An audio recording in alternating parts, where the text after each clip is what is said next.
Now, today we shall discuss the chapter of springs. You know what is a spring? Springs are elastic bodies, generally metal, that can be twisted, pulled, or stretched by some force. They can return to their original shape when the force is released. Strain energy के chapter में हमने पढ़ा था कि strain energy को resilience भी कहते हैं, और यहाँ पर स्प्रिंग जो है it is also termed as a resilient member because it can store strain energy and release whenever needed. Examples of springs are in clocks, in automobiles, like shock absorber, etc. जो ideal spring होती है, जो सबसे ज़्यादा से ज़्यादा या maximum जो एनर्जी को कंजर्व कर सकती है for a given stress value, that is called a ideal spring.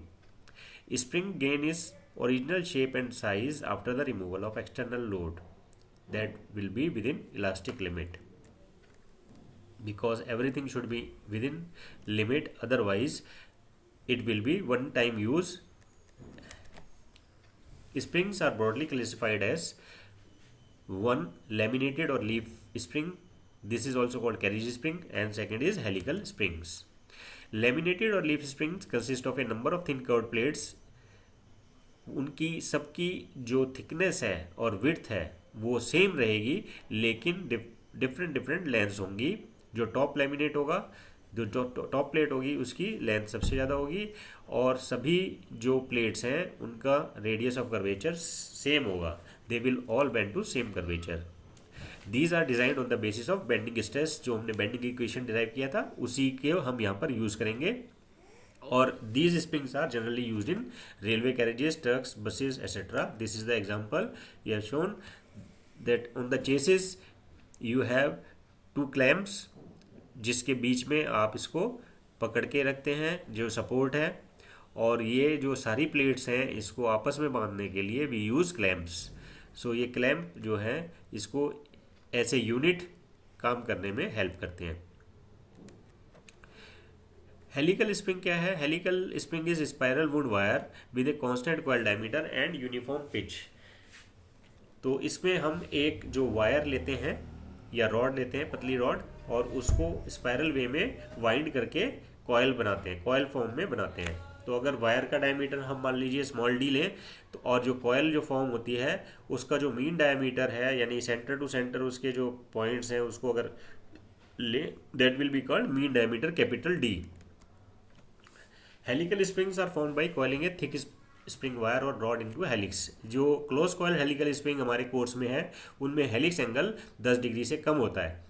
And these close coil helical springs are even helical springs are torsional stress predominates, क्योंकि इसमें शियर स्ट्रेस के बेस पर हम डिजाइन करते हैं, because torsional stress predominates in the helical springs.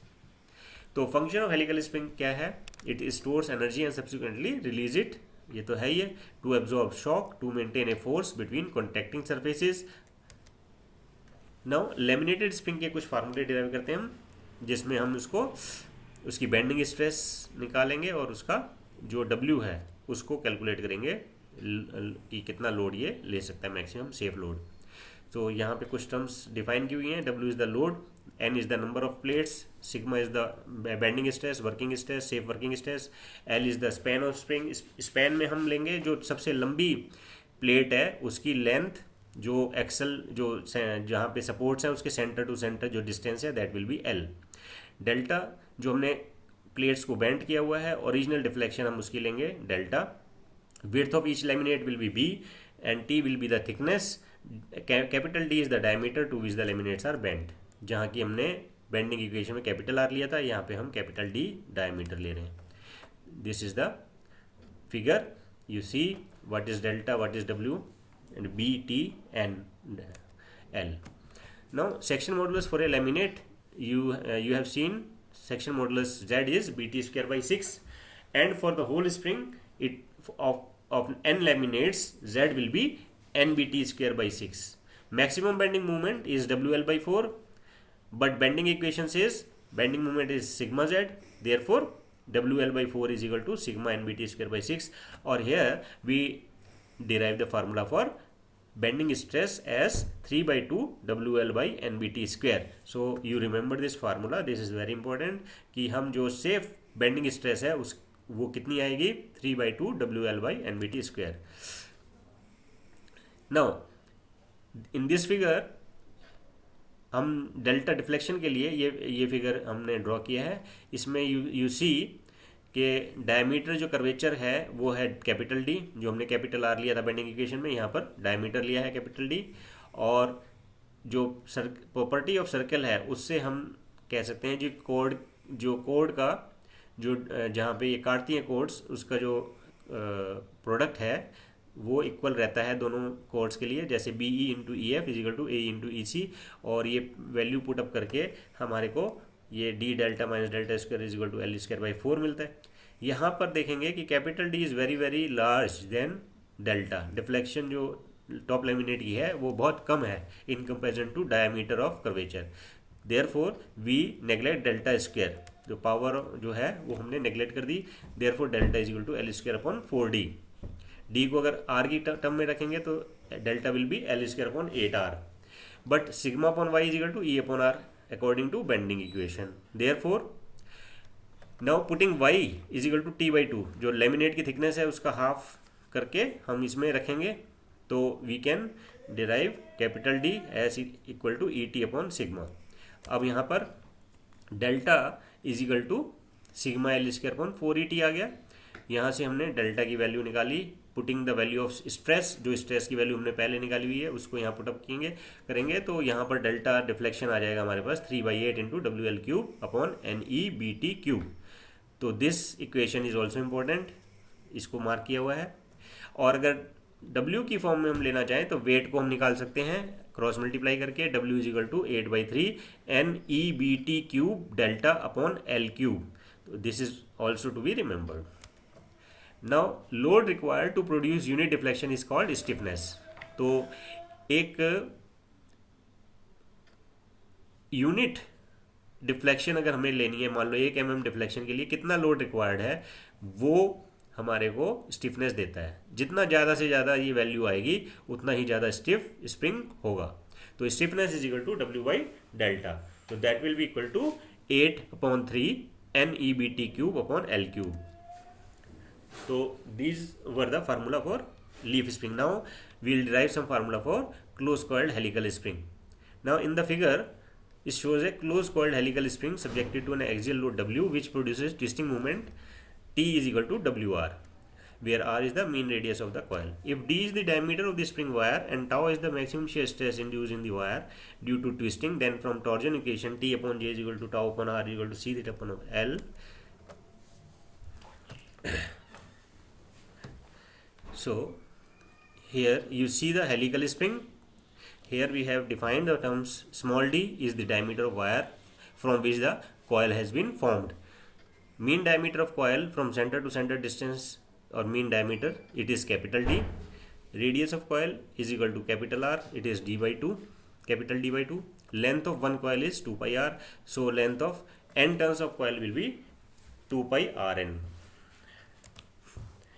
So here this is the spring having an axial load W with radius of coil as capital R and diameter of wire as small d.